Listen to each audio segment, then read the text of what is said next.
Good evening everyone. हम यहाँ पे एक नई वीडियो सीरीज स्टार्ट करने लगे हैं जो है API testing with rest assured. API testing एक बहुत ही इम्पोर्टेंट स्किल है आज के टाइम में, अगर आप जॉब पर्सपेक्टिव से इसको देखें।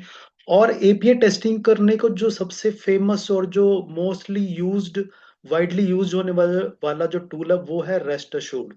तो ये जो सीरीज है ओवरऑल बहुत इंपॉर्टेंट है अगर आप एक स्किल गेन करना चाहते हैं जो आज के टाइम में जॉब मार्केट के हिसाब से बहुत ही एक डिमांडिंग स्किल है। तो हम यहाँ से पूरी की पूरी सीरीज यहाँ पे क्रिएट करेंगे using the rest assured API testing के लिए। तो अब हम जब ये स्टार्ट करें तो हम सबसे पहले ये अंडरस्टैंड करेंगे। जो पहला हम यहाँ पे टॉपिक कवर करने वाले हैं, what is API, API testing and rest assured. तो सबसे पहले हमें ये पता होना चाहिए कि एपीआई क्या है, एपीआई टेस्टिंग क्या है और रेस्ट एश्योर्ड क्या है। तो ये बेसिकली यहाँ पे इंट्रोडक्शन यहाँ पे क्विकली मैं यहाँ पे कवर करूंगा, सो दैट ये हमारा एक बेस यहाँ पे बन जाएगा जो हमारे आने वाले लेसन्स के लिए एक फाउंडेशन का काम करेगा, ताकि हमें बेसिक चीजें पता हो कि हम यहाँ पे क्या चीज सीखने वाले हैं। करेक्ट। तो सबसे पहले हम आते हैं, that is what is an API.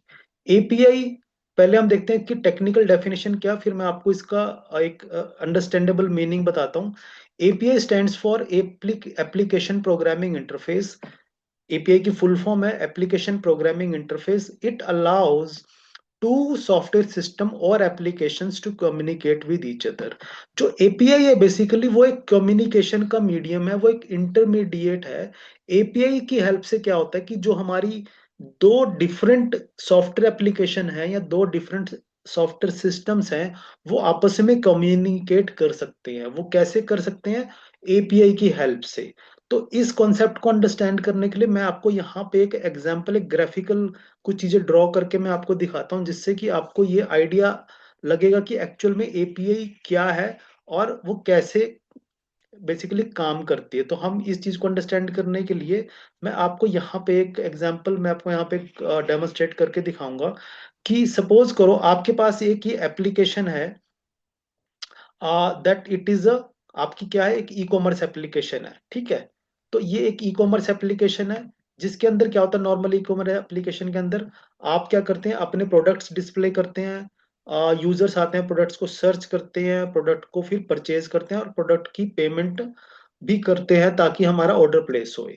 तो अब जो हमारी ई कॉमर्स एप्लीकेशन है उसके पास प्रोडक्ट्स हैं, प्रोडक्ट्स को डिस्प्ले करने का पूरा मैकेनिज्म है, लेकिन हमारी जो ई कॉमर्स एप्लीकेशन है उसके पास पेमेंट को प्रोसेस करने का प्रोग्राम नहीं है। ठीक है ना?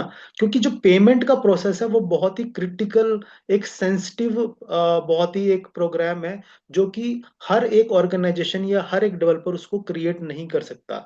लेकिन ऑन द अदर हैंड हमारे पास, हमें पता लगा कि एक एप्लीकेशन है जो कि पेमेंट को प्रोसेस करती है, जो कि पेमेंट गेटवे है। जस्ट एग्जांपल हम यहाँ पे लेते हैं कि सपोज रेजर पे वो हमारा एक पेमेंट गेटवे है जो क्या करता है, जिसके पास पेमेंट को प्रोसेस करने का, रिफंड वगैरह जितने पेमेंट से रिलेटेड हमारे प्रोसेस हैं वो रेजर पे उनको हैंडल कर सकता है। अब यहाँ पे आप देख रहे हैं, यहाँ पे दो सॉफ्टवेयर एप्लीकेशन है। एक हमारी ई कॉमर्स एप्लीकेशन जिसके पास प्रोडक्ट्स को शो करने का, डिस्प्ले करने का, कार्ट के अंदर ऐड करने का सारी फंक्शनैलिटीज हैं, लेकिन पेमेंट को प्रोसेस ये एप्लीकेशन नहीं कर सकती। और पेमेंट को प्रोसेस करने का पूरा मैकेनिज्म है, वो प्रोसेस जो पूरी एप्लीकेशन है वो एक पेमेंट गेटवे के पास है, वो रेजर पे। अब हो सकता है रेजर पे पता नहीं कौन से टेक्नोलॉजी में बना हुआ होगा, और आपकी जो एक मोबाइल ऐप है वो या तो एंड्रॉयड में बनी होगी, आईओएस में बनी होगी। तो अब ये आपस में कम्युनिकेट करेंगे कैसे, यानी कि जो हमारी ई कॉमर्स एप्लीकेशन है वो क्या करेगी, इस रेजर पे पेमेंट गेटवे को यूज करेगी। लेकिन वो कैसे करेगी? ये तो दो अलग अलग अलग सॉफ्टवेयर एप्लीकेशन है। ये कंपनी ए ने बिल्ड किया, ये कंपनी बी ने, ये रेजर पे ने डेवलप किया है। तो रेजर पे अपना जो सॉफ्टवेयर है इनको डायरेक्ट कैसे दे देगा? नो, ऐसे नहीं है। तो ये चीज कैसे काम करती है? तो रेजर पे क्या करता है, रेजर पे यानी कि जो जिसके पास वो सर्विस है, वो क्या करते हैं, वो एक एपीआई क्रिएट करते हैं। ठीक है। तो वो क्या करेंगे, एपीआई क्रिएट करेंगे। ये जो एपीआई है बेसिकली, ये एपीआई यहाँ पे हेल्प करती है कि हमारी एक एप्लीकेशन दूसरी एप्लीकेशन के साथ कम्युनिकेट करेगी। तो ये एक एपीआई बना दी गई है बीच में, जो क्या करेगी, एक कम्युनिकेशन मीडियम का काम करेगी यहाँ पे। ठीक है, तो ये आपकी एपीआई है। अब यहाँ पे होता क्या है, ये कैसे काम करती है, जो आपकी ई कॉमर्स एप्लीकेशन है, अगर उसको पेमेंट प्रोसेस करनी है तो वो क्या करेगी, यहाँ से जो ई कॉमर्स एप्लीकेशन है, वो ई कॉमर्स एप्लीकेशन यहाँ से एक रिक्वेस्ट सेंड करेगी। ठीक है, वो एपीआई को रिक्वेस्ट सेंड करेगी, करेक्ट। अब वो डायरेक्ट यहाँ पे पेमेंट प्रोसेस का प्रोग्राम नहीं यहाँ पे एक्सेस कर सकती। क्यों? क्योंकि वो रेजर पे के सर्वर पे है। रेजर पे के सर्वर पे हमारी e commerce application directly access नहीं कर पाएगी, ये अलाउड भी नहीं है और कर भी नहीं पाएगी। तो उसके लिए क्या किया, रेजर पे ने यहाँ पे एपीआई बनाई है। तो यहाँ पे क्या होगा कि हमारी जो ई कॉमर्स एप्लीकेशन है वो हमारी एपीआई को रिक्वेस्ट सेंड करेगी, और एपीआई क्या करेगी, उस रिक्वेस्ट को कहाँ पे रिडायरेक्ट कर देगी, उसको रिडायरेक्ट कर देगी रेजर पे के पेमेंट प्रोसेस प्रोग्राम के पास रिडायरेक्ट कर देगी। और यहाँ पे जब वो रिक्वेस्ट आएगी तो पेमेंट प्रोसेस का प्रोग्राम क्या करेगा, उस पेमेंट को प्रोसेस करेगा, और प्रोसेस करने के बाद क्या करेगा, पूरा का पूरा जो उसका फिर रिस्पॉन्स जो है वो एपीआई को सेंड करेगा, और एपीआई क्या करेगी, उस रिक्वेस्ट सॉरी उस रिस्पॉन्स को वापस से कहाँ पे ले आएगी, एप्लीकेशन के पास ले आएगी। तो आप देख रहे हैं इस तरीके से ये कम्युनिकेशन हो पा रही है। अब यहाँ पे क्या हुआ, इससे क्या होगा कि जो ई कॉमर्स एप्लीकेशन है उसको अपना पूरा पेमेंट गेटवे खुद से क्रिएट नहीं करना पड़ा। उसने क्या किया, उसने देखा कि ऑलरेडी एक पेमेंट गेटवे बना हुआ है रेजर पे, और रेजर पे ने एपीआई बनाई हुई है। तो वहां पे हमने क्या किया, यानी कि ई कॉमर्स एप्लीकेशन ने क्या किया, उस एपीआई को रिक्वेस्ट सेंड करी। एपीआई ने रिक्वेस्ट को देखा कि ये रिक्वेस्ट किस चीज की आई है, पेमेंट प्रोसेस करने की आई है। तो एपीआई ने उसको कहाँ पे, सर्वर पे कहाँ पे रिडायरेक्ट कर दिया, उस प्रोग्राम के पास जो कि पेमेंट को प्रोसेस करता है। पूरी पेमेंट प्रोसेस होगी, यानी कि जो कस्टमर है जिसने ऑर्डर किया था उसके बैंक अकाउंट से पैसे हमने विड्रॉ कर लिए, यानी कि रेजर पे ने विड्रॉ कर लिए। और जब वो चीज सक्सेसफुली होगी तो वापस से यहाँ पे रिस्पॉन्स हमारी एप्लीकेशन को आ गया। तो जो एप्लीकेशन को रिस्पॉन्स आएगा वो यहाँ पे या तो सक्सेस आ जाएगा, है ना, कि पेमेंट जो है सक्सेस हो चुकी है, और या कोई फेलियर हुआ है तो वो भी क्या करेगा, यहाँ पे रिस्पॉन्स में पता लग जाएगा। तो जो हमारी ई कॉमर्स एप्लीकेशन है वो क्या करती है, बेस्ड ऑन द रिस्पॉन्स कि सक्सेस आया तो पेमेंट, यानी कि पेमेंट सक्सेसफुली प्रोसेस हो चुकी है तो ऑर्डर को प्लेस कर देगी। और अगर फेलियर हुआ तो वहां पे कस्टमर को मैसेज आ जाएगा कि payment has been failed, order could not place. तो इस तरीके से आप देख रहे हैं ये ऐसे हमारा काम यहाँ पे एपीआई बेसिकली काम करती हैं। अब यहाँ पे एक चीज आप अंडरस्टैंड करें कि जो ये प्रोग्राम है जो पेमेंट प्रोसेस करता है, ये किसके पास है, ये रेजर पे के पास है। ये अलग एप्लीकेशन है, ई कॉमर्स की ऐप अलग एप्लीकेशन है, लेकिन फिर भी हमारी ई कॉमर्स एप्लीकेशन ने पेमेंट का जो प्रोसेस का प्रोग्राम है उसको एक्सेस किया, उसको अपनी ऐप के साथ इंटीग्रेट किया। कैसे इंटीग्रेट कर पाए, क्योंकि एपीआई है, एपीआई के पास रिक्वेस्ट आएगी, एपीआई उसको हमारे सर्वर के पास लेके जाएगी, और प्रोसेस होने के बाद वापस से हमारी एप्लीकेशन के बाद जो क्लाइंट एप्लीकेशन है वहां पे चला जाएगा। तो इस तरीके से ये एपीआईज हमारी काम करती हैं। आई होप ये तो आपको अंडरस्टैंड हुआ कि ये बेसिक कॉन्सेप्ट क्या यहाँ पे रहता है। ठीक है, तो ये पूरा का पूरा प्रोसेस रहता है एपीआई का, नहीं कि दो एप्लीकेशन को आपस में कम्युनिकेट किया जा सकता है। ठीक है, और जो एपीआई होती हैं वो बेसिकली एक प्लेटफॉर्म इंडिपेंडेंट रहती हैं। ठीक है ना, वो एक ऐसा प्लेटफॉर्म है जिसको हमारी दोनों एप्लीकेशन अंडरस्टैंड करती हैं। वो हम आगे जाके आने वाले लेसन्स में उनको अंडरस्टैंड करेंगे। ठीक है, तो ये था हमारा एपीआई की होती क्या। अब एपीआई टेस्टिंग क्या है, अब यहाँ पे बेसिकली जब हम रिक्वेस्ट सेंड करते हैं तो रिस्पॉन्ड हमें मिलता है हमारी एप्लीकेशन से। तो API testing basically is a type of software testing where we test application programming interface directly without using the AI. यानी कि यहाँ पे क्या होता है कि जो ये हमारी एपीआई टेस्टिंग है, ये हम जो एपीआईज हैं उनको टेस्ट करते हैं कि क्या हमारी एप्लीकेशन जो एपीआई है वो जो रिस्पॉन्स सेंड कर रही है वो करेक्ट है। जैसे कि हमारा हम वेब एप्लीकेशन टेस्ट करते हैं तो वहां पे भी क्या होता है, हमारा एक एक्सपेक्टेड रिजल्ट होता है।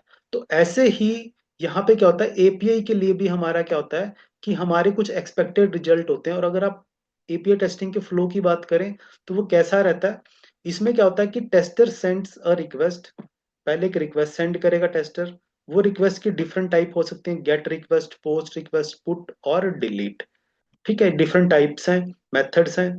और फिर एपीआई उस रिक्वेस्ट को प्रोसेस करती है, फिर एपीआई क्या करती है, उस एपीआई का प्रोसेस करने के बाद रिस्पॉन्स सेंड करती है, और उसके बाद जो टेस्टर है फिर वैलिडेट करता है, किस किस चीजों को वैलिडेट करता है एपीआई टेस्टिंग में, रिस्पॉन्स कोड, यानी कि जब भी कोई एपीआई रिस्पॉन्स हमें वापस करती है तो एपीआई का वहां पे क्या होता है, एक रिस्पॉन्स कोड भी हमें मिलता है, यानी कि हमारी एप्लीकेशन को एक रिस्पॉन्स कोड वहां पे मिलता है, और वो हमें चेक करना होता है as part of API testing. आपको रिस्पॉन्स बॉडी चेक करनी है कि उस रिस्पॉन्स के अंदर डेटा आता है, उस रिस्पॉन्स के अंदर कुछ फील्ड्स होंगी, कुछ वैल्यूज होंगी, पूरा रिस्पॉन्स का डेटा आएगा, तो हमें वो रिस्पॉन्स बॉडी चेक करनी होती है कि रिस्पॉन्स सही आया है कि नहीं आया। यानी कि अगर हमने पेमेंट की रिक्वेस्ट की है तो हमें जो वापस रिस्पॉन्स आ रहा है वो पेमेंट के रिलेटेड ही तो है। ऐसा ना हो कि हमने रिक्वेस्ट की, पेमेंट की, और हमें जो डेटा रिस्पॉन्स में आ रहा है वो हमारा कस्टमर रजिस्ट्रेशन का डेटा, नहीं, ऐसा नहीं होना चाहिए। स्कीमा चेक करते हैं हम कि जो हमारी एपीआई टेस्टिंग का रिस्पॉन्स है उसकी स्ट्रक्चर कैसी है, वो हम चेक करेंगे। एपीआई के अंदर हेडर्स होते हैं वो चेक करते हैं, और एपीआई का रिस्पॉन्स टाइम भी हम चेक करते हैं। तो ये सारी चीजें हम एपीआई टेस्टिंग में हम कंक्लूड करते हैं, और इसके लिए हमें जो टूल है वो है हमारा रेस्ट अश्योर्ड। रेस्ट अश्योर्ड अब क्या है यहाँ पे, तो एपीआई टेस्टिंग को परफॉर्म करने के लिए हमें रेस्ट अश्योर्ड हेल्प करेगा। अब यहाँ पे क्या है कि rest assured is an open source Java based automation library used for testing the API. तो रेस्ट एश्योर्ड हमारी एक ऑटोमेशन, एक जावा बेस्ड लाइब्रेरी है, यानी कि रेस्ट एश्योर्ड ने हमें एक लाइब्रेरी, यानी कि ये लाइब्रेरी प्रोवाइड की है जिसकी हेल्प से हम क्या करते हैं, अपने एपीआई टेस्ट राइट कर सकते हैं और अपनी एपीआई टेस्ट को वैलिडेट भी कर सकते हैं। अगर आपको सिलेनियम का आइडिया हो तो सिलेनियम भी एक लाइब्रेरी है। उस लाइब्रेरी में क्या है, उस लाइब्रेरी के अंदर हमें डिफरेंट डिफरेंट क्लासेस प्रोवाइड की हैं सिलेनियम ने, जिसकी हेल्प से हम ब्राउजर को ओपन करते हैं, एलिमेंट्स फाइंड करते हैं, क्लिक करते हैं, है ना, और डिफरेंट एलिमेंट इंटरेक्शन परफॉर्म करते हैं। वो हम कैसे कर पाते हैं, क्योंकि हमें वो सेलेनियम की लाइब्रेरी ने वो सारी क्लासेस और मेथड प्रोवाइड किए हैं। ऐसे ही रेस्ट अश्योर्ड भी एक जावा बेस्ड ऑटोमेशन लाइब्रेरी है जो हमें वो डिफरेंट डिफरेंट क्लासेस और डिफरेंट डिफरेंट मेथड प्रोवाइड करती है, जिसकी हेल्प से हम एपीआई टेस्ट को बहुत इजीली राइट कर सकते हैं। अगर आपने कोई एपीआई टेस्ट लिखना है तो आप रेस्ट अश्योर्ड की लाइब्रेरी को यूज करके लिख सकते हैं। अदरवाइज क्या होगा, अगर आप रेस्ट अश्योर्ड को यूज ना करें तो आपको वो सारा प्रोग्राम खुद से अपनी जावा की लैंग्वेज में बहुत ही कॉम्प्लेक्स नेटवर्किंग लेवल के आपको कोड लिखने पड़ेंगे, लेकिन वो सारा का सारा जो काम है वो हमें जो लाइब्रेरी है रेस्ट अश्योर्ड की उसने हमें प्रोवाइड किया है। आपको वो लाइब्रेरी यूज करना है और उस लाइब्रेरी की क्लासेस और मेथड यूज करना है, और आप अपनी एपीआई टेस्टिंग परफॉर्म कर सकते हैं। तो ये हमारा रेस्ट एश्योर्ड है जिसके अंदर आप क्या क्या चीजें वैलिडेट कर सकते हैं जब आप एपीआई टेस्टिंग परफॉर्म करेंगे। अगेन स्टेटस कोड चेक कर सकते हैं आप, रिस्पांस की बॉडी चेक कर सकते हैं, हेडर्स चेक कर सकते हैं, कुकीज चेक कर सकते हैं, response time, performance and authentication, API के ऊपर ऑथेंटिकेशन भी है उनको हम चेक कर सकते हैं। तो ये सारा का सारा जो हमारा जो ये एपीआई टेस्टिंग करने का जो मैकेनिज्म है वो हमें रेस्ट अश्योर्ड के अंदर हम बहुत ही इजीली इसको परफॉर्म कर लेते हैं। रेस्ट अश्योर्ड हमें बहुत ही इजी वे में ये चीजें परफॉर्म करने में हेल्प करता है। तो ये आगे जाके हम पूरा इन चीजों को लर्न करेंगे, रेस्ट अश्योर्ड की जो फुल हम यहाँ पे कवरेज करेंगे कि हम एपीआई रिक्वेस्ट कैसे क्रिएट करते हैं, डिफरेंट डिफरेंट टाइप के रिक्वेस्ट, चाहे वो गेट रिक्वेस्ट है, पोस्ट रिक्वेस्ट है, पुट है और डिलीट है, और ओवरऑल कैसे रिस्पॉन्स स्टेटस को चेक किया जाएगा, रिस्पॉन्स का कोड चेक किया जाएगा, रिस्पॉन्स की बॉडी चेक की जाएगी, वो सारा का सारा ओवरऑल हम यहाँ पे अंडरस्टैंड करेंगे।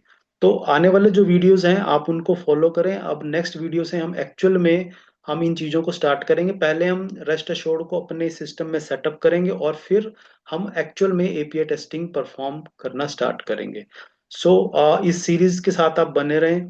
और आप आई होप कि जब ये आप पूरी सीरीज व्यू कर लेंगे तो आपको एपीआई टेस्टिंग का एक अच्छे लेवल का स्किल सेट आप वहां पे गेन कर लेंगे। So thank you very much. So keep supporting, आप सपोर्ट करते रहें, और मैं ये वाले आने वाले वीडियोस में जितने टॉपिक्स हैं वो अपने एपीआई टेस्टिंग के कवर करूंगा। Thank you very much.